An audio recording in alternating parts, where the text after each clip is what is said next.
दोस्तों, जिंदगी चाहे किसी भी इंसान की हो, कुछ सुनहरे पन्ने तो हर किताब में होते हैं। पर दोस्तों, अगर आप थोड़ा सा इतिहास को पलटें तो कुछ ऐसे राजा भी गुजरे हैं जिनका इतिहास की किताब में सुनहरे पन्नों में लिखा है नाम। इनकी शान और शौकत के आगे आज के बड़े बड़े अमीरों को भी घुटने टेकने पड़ते हैं। दोस्तों, आज की इस वीडियो में हम ऐसे राजाओं के बारे में बात करेंगे जिन्हें कुछ भी खरीदने के लिए सोचने की जरूरत नहीं, चाहे वो बड़े से बड़ी चीज ही क्यों ना हो। Number 10, the royal family of Liechtenstein. सबसे पहले बात करते हैं यूरोप में बसे छोटे से देश लायनस्टेनस्टेन की रॉयल फैमिली की, जिसकी शुरुआत प्रिंस कार्ल वन ने की थी और फिलहाल यहाँ के करंट किंग का नाम किंग हंस एडम है, जो अपने पूरे परिवार के साथ आराम से अपनी रॉयल लाइफ को एंजॉय कर रहे हैं। हंस एडम 2 के 4 बच्चे हैं जो अपने रॉयल परिवार का झंडा आगे तक ऊंचा करने के लिए तैयार हैं। लेकिन लायनस्टेनस्टेन भले ही एक छोटा देश क्यों ना हो, ये पूरे वर्ल्ड में one of the richest royal परिवार माना जाता है। इस परिवार के पास एक बेहद खूबसूरत पैलेस है जो किसी डिज्नी प्रिंसेस के पैलेस की तरह लगता है। पूरा रॉयल परिवार इसी पैलेस में बड़ी शान से रहता है। साथ ही इस देश में कॉन्स्टिट्यूशनल मोनार्क होने के कारण राजा का अपने देश और देश के लोगों के लिए भी एक अहम किरदार है जिसे वो बखूबी निभाते हैं। Number 9, the royal family of Morocco. तो दोस्तों, अब बारी आती है मोरक्को की रॉयल फैमिली की, जिसके सिंहासन पर किंग मोहम्मद 6 का राज है। इनकी पर्सनैलिटी को काफी इन्फ्लुएंसिंग माना जाता है। 1999 में इन्होंने अपने पिता की मौत के बाद पूरा राजपाट संभाला और पावर में आते ही इन्होंने अपने पर्सनल फैमिली कोड से लेकर अपने देश तक की कॉन्स्टिट्यूशन में बदलाव कर डाला। ये दुनिया के one of the richest king है और अफ्रीका में तो इन्हीं के नाम का बोलबाला है। Number 8, the royal family of Dubai. Royal family की इस लिस्ट में दुनिया की one of the fastest growing economic city को तो आना ही था। जी हम बात कर रहे हैं रॉयल फैमिली ऑफ दुबई की, जिनके ठाट बाट काफी ऊंचे लेवल के। दुबई की रॉयल फैमिली के शेख मोहम्मद बिन राशिद अल मखतूम के बारे में तो आपने शायद कई बार सुना ही होगा, या आए दिन किसी न किसी चीज के चलते खबरों का हिस्सा ये बनते रहते हैं। फिलहाल यूएई के वाइस प्रेसिडेंट और प्राइम मिनिस्टर का रोल भी अदा कर रहे हैं। बात चाहे इनके एंसेस्टर्स की करें या फिर खुद इनकी, सभी के सभी ने यूएई की ग्रोथ के लिए काफी काम किया है। Number 7, the royal family of Brunei. अब हम आपको जिस सुल्तान के बारे में बताएंगे, इनकी रॉयल लग्जरियस लाइफ के बारे में सुनकर हो सकता है आपके होश उड़ जाएं। हम बात कर रहे हैं रॉयल फैमिली ऑफ ब्रुनेई की, जिसके हेड है सुल्तान हसनल बोल्किया। ये बेशुमार दौलत के सरताज है। इनके परिवार में इनके कई बच्चे और वाइफ हैं जो खुद भी कहीं ना कहीं काफी फेमस है। बात अगर सुल्तान हसनल बोल्किया की करें तो इन्हें कारों से इतना लगाव है, इनके पास एक full gold coated Rolls Royce है, बाकी 500 नॉर्मल रोल्स रॉयस और 300 फरारी हैं। यही नहीं माना जाता है कि इनके पास टोटल 7000 कारें हैं। इसके अलावा कई प्राइवेट जेट्स भी हैं, जिसमें बोइंग 747, बोइंग 67-200 और एयरबस A34200 जेट शामिल है। एक रिपोर्ट के अनुसार माना गया है कि इनका एक प्राइवेट जेट गोल्ड प्लेटेड भी है, जिसकी कीमत आसमान को छूती है। Number 6, the royal family of Thailand. दोस्तों, चलिए बात करते हैं थाईलैंड की, जहां पर चकरी डायनेस्टी का राज है। इस डायनेस्टी ने करीब 1782 से लेकर आज तक थाईलैंड पर अपना राज कायम कर रखा है। फिलहाल इस डायनेस्टी की तरफ से थाईलैंड के किंग के नाम का मोर्चा महा वजीरा लोंगकॉर्न ने संभाल रखा है, जिन्होंने 2016 में अपने पिता किंग भूमिबोल अतुल्य तेज की डेथ के बाद सिंहासन की सारी जिम्मेदारी अपने कंधों पर बांध ली। फिलहाल ये अपने देश के कॉन्स्टिट्यूशनल मोनार्क है। साथ ही ये head of state, head of the royal Thai arm forces हैं। वैसे आपको बता दें कि थाईलैंड में मोनार्क के खिलाफ एक शब्द भी बोलना और लिखना बहुत बड़ा जुर्म कंसीडर किया जाता है। कोई भी शख्स अगर किंग के खिलाफ कुछ बोलता है, पकड़ा गया, तो उसे सालों तक जेल में सड़ना पड़ सकता है। और ये रूल केवल आम जनता के लिए ही नहीं बल्कि मीडिया के लिए भी है। बात अगर पर्सनल लाइफ की करें तो इनकी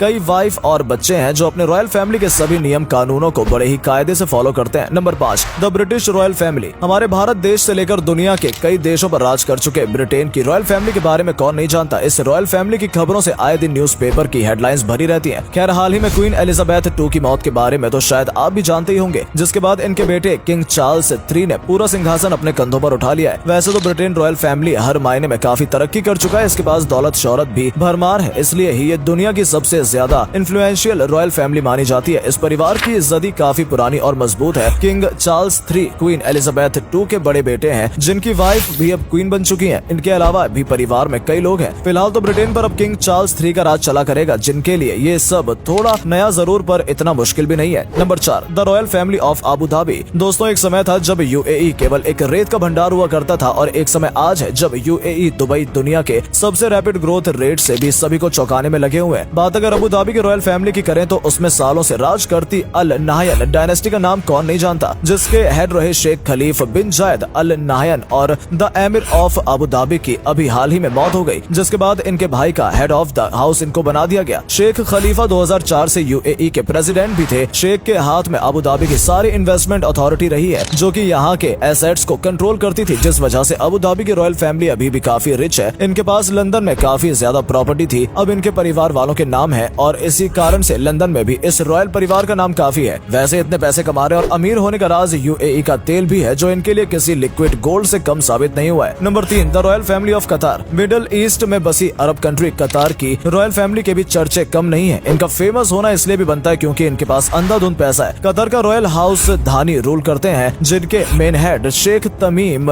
बिन हमद अल थानी के नाम से जानते हैं। इन्होंने साल 2013 से एक कतर पर राज करना शुरू कर दिया था, पर इनके एंसेस्टर्स यहाँ मिड 90 सेंचुरी से राज कर रहे हैं। जगह जगह इन्वेस्टमेंट और रियल एस्टेट पर मेन फोकस ही इनका फर्स्ट एम है, क्योंकि इसी से इन्हें भरमार कमाई होती है। इनके केवल अपने देश में ही नहीं बल्कि यूके समेत कई देशों में बिजनेस है जिन्हें ये बखूबी हैंडल करते हैं। Number 2, the royal family of Kuwait. दोस्तों, कुवैत एक ऐसा देश है जहाँ भारत समेत दुनिया भर के कई लोग कमाई का जरिया खोजने जाते हैं। इस अरब कंट्री में कमाई के कई जरिए हैं। अधिकतर लोग मजदूरी या छोटे मोटे कामों के लिए लोगों को अपने देश में बुलाते हैं। खुद इनके पास पैसों की कोई कमी नहीं है। फिलहाल तो हम कुवैत की रॉयल फैमिली की बात करेंगे, जो दुनिया में दूसरे सबसे रिच रॉयल फैमिली मानी जाती है। इस फैमिली को यहाँ लोग सबा फैमिली के नाम से भी जानते हैं। यहाँ पर अल सबा फैमिली कर नया राज नहीं है, बल्कि ये लोग यहाँ 1752 से बसे हुए हैं। फिलहाल इस डायनेस्टी के मेन हेड नवाफ अल अहमद अल जबर अल सबा हैं, जो कुवैत के करंट एमिर हैं। आपको बता दें कि एमिर रॉयल परिवार का एक टाइटल होता है, जो कि हर किसी को नहीं दिया जाता है। वैसे आपको बता दें कि ये लोग जिस पैलेस में रहते हैं वो बेहद खूबसूरत है, जिसे इस्लामिक आर्किटेक्चर के अकॉर्डिंग बनाया गया है। पैलेस के अलावा इनके रहने सहने की हर चीज एक नंबर है। Number 1, the royal family of Saudi Arabia. Finally अब बात करते हैं उस रॉयल परिवार की जो हर राजघराने को पीछे छोड़कर काफी बड़े मार्जिन से दुनिया का सबसे अमीर रॉयल परिवार बनकर बैठा है। इनकी इनकम बिलियंस में नहीं बल्कि ट्रिलियंस में है। जी हाँ, सऊदी अरब में 1744 से राज कर रहे इस फैमिली की तो बात ही अलग है। इस फैमिली का फिलहाल किंग सलमान बिन अब्दुल अजीज अल सऊद के नाम से जाना जाता है, जो अपने खुद के परिवार के भी सबसे अमीर इंसान है। इनका पैलेस काफी बड़ा और शानदार है। इन्होंने दुनिया भर में कई प्रॉपर्टी खरीदी हुई है। इन्हें जो भी पसंद आता है उसे ये मिनटों में खरीद लेते हैं।